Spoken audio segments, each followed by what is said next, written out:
Invited by an acquaintance who was a hunter, I went out boar hunting. The boar hunters all gathered at the home of Grandpa Taizo at the foot of Mount Perino. Despite being 72 years old, he was a lively old hunter with no end in his back. And like all hunters, he was a skilled storyteller. He held his veiny, calloused hands over the fire in the hearth and told us amusing hunting stories. Among them was a story from 35 or 36 years ago, when geese used to come in large flocks to the marshy area at the foot of Mount Carino. I based this story on that tale. Now, imagine the rustling of a large log crackling in the fire, the shadows of a pot and a hook dancing on the sliding door, and the fresh scent of wood filling the air in the mountain cottage. Listen to this story with that scene in mind. This year too, Zansetsu led a flock of wild geese to the marsh. Zansetsu is the name given to one of the geese. This goose had a single white feather mixed in its left and right wings. For this reason, the hunters called this goose Zansetsu. Zansetsu seemed to be the leader of the geese gathering at the marsh. It was a very wise goose, always keeping a watchful eye on its companions even while they were searching for food. Zansetsu never allowed any of them to come within range of a hunter's rifle. Grandpa Taizo had made this marsh his hunting ground. However, once Zansetsu began to appear, not a single goose could be caught. As a result, the old man came to hate Zansetsu deeply. When he learned that Zansetsu had returned this year, Grandpa made up his mind. This year I will catch Zansetsu. He decided to try a special method he had been planning for some time. The method involved driving numerous stakes into the ground at the spot where the geese usually fed. He tied fishing hooks with snails attached to them to the stakes using twine. Grandpa spent the entire night setting up the hooks. This time, it will work, he thought. The next day, around noon, Grandpa went to the marsh with an excited heart. He saw something moving near the spot where he had set the traps the previous day. Yes, it's caught, Grandpa muttered, rushing over excitedly. This is wonderful, he exclaimed, unable to contain his joy. Though there was only one, he was overjoyed to have caught a live goose. Feathers scattered everywhere, fluttering in the air. The goose flock must have sensed danger and changed their feeding ground, as there was not a single goose nearby. However, Grandpa Taizo thought to himself, it's just a bird. It will probably come back tomorrow. He set out even more fishing hooks than the day before. The next day, at the same time, Grandpa went to the marsh. The autumn sun was shining beautifully. As soon as Grandpa appeared, a large flock of geese took flight with a loud flapping of wings. Grandpa tilted his head in confusion. Looking closely at the spot where the geese had been yesterday, there were indeed traces of them eating. However, today not a single hook had caught anything. What's going on? Grandpa Taizo examined the hooks carefully.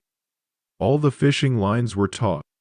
It seemed that the geese had learned from yesterday's experience and, instead of swallowing the bait immediately, they first grabbed it with their beaks, pulled it out to ensure it was safe, and then swallowed it. It must have been Zansetsu who taught the others. Grandpa Taizo couldn't help but admire them. People say that geese and ducks aren't very smart among birds. But he never imagined that such wisdom could exist in such a small head. Grandpa felt this once again. The next year, Zansetsu laid the flock of geese back again. This year too, they chose a spot with a good view as their feeding ground. Grandpa Taizo had been preparing since summer. He had gathered 5 sacks of snails and prepared them. He scattered them generously in the spot where the geese liked to gather. I wonder how it will go, he thought. That night, when he went to check, sure enough, the flock of geese had gathered and there were traces of them eating. The next day, he scattered snails in the same spot again. The next day, and the day after that, he continued the same routine. The geese, finding a feast for several days in a row, grew very fond of the spot. Grandpa was pleased that everything was going according to plan and smiled contentedly. That night, he built a small hut a short distance from the feeding spot. He hid inside and waited for dawn. The morning light streamed into the hut, creating a pleasant atmosphere. In the distant sky, a flock of geese began to appear as black dots. Grandpa thought the one at the front must be Zansetsu. The flock grew closer and closer. Just a little more patience. When that flock gets closer, I'll take one shot. The old man gripped his hunting rifle tightly. Zansetsu laid the flock while cautiously looking down at the ground. Suddenly, he noticed a small hut in the usual spot that hadn't been there the day before. It's better not to approach places where things have changed. Zansetsu seemed to think instinctively. Leading the flock, he suddenly changed direction and landed at the western edge of the wide marsh. He was just about to enter range, but once again, he was outwitted by Zansetsu. The old man stared into the distance and muttered, "Ugh." Another season passed, and it was once again the time when the geese came to the marsh. The old man took a bowl filled with lowish and went to the birdhouse. As he entered the hut, a single goose flapped its wings and flew toward him. It was the goose he had caught with a fishing hook 2 years ago. It had grown quite tame. Even when he let it out occasionally to exercise, it would return immediately when he whistled and perch on his shoulder. Watching the goose eat, Grandpa said, "Maybe I'll try using this goose this year."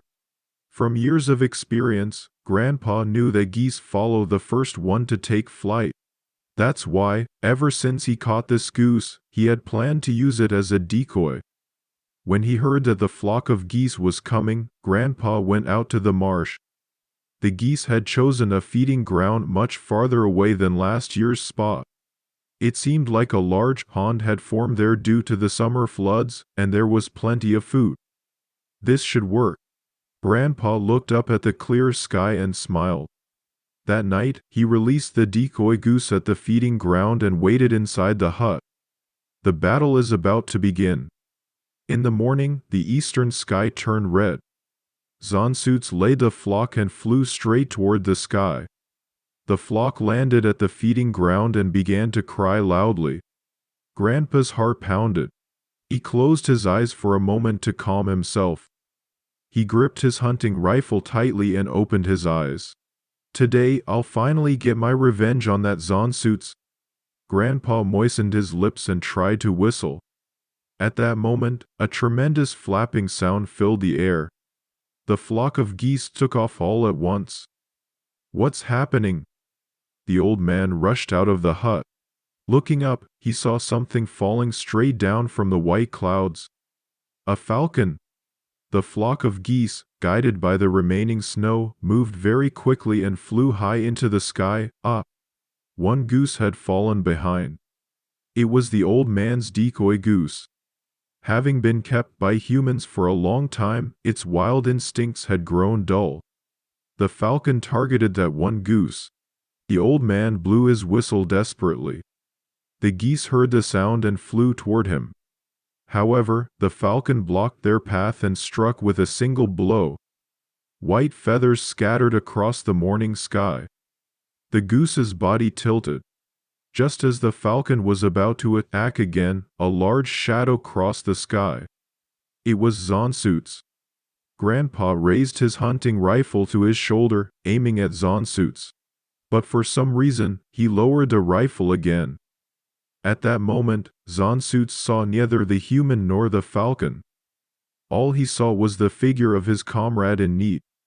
Zansetsu charged at the falcon with all his strength, striking it with his powerful wings. The falcon was caught off guard and swayed in the air. However, it quickly regained its balance and attacked Zansetsu's chest. White feathers scattered like petals in the clear sky.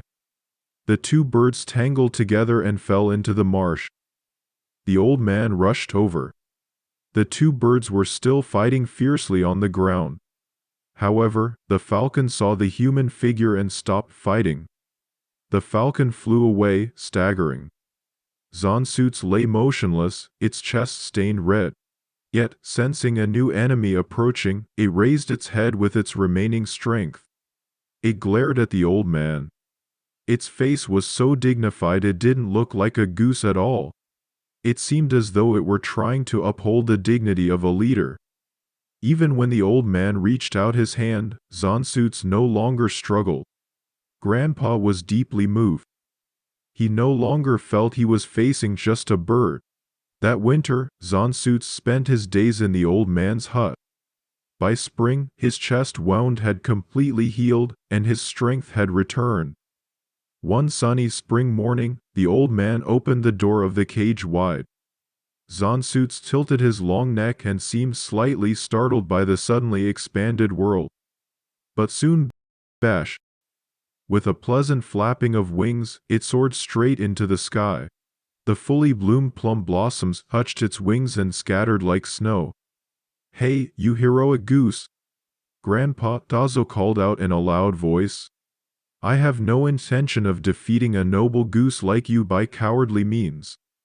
Now, do you understand?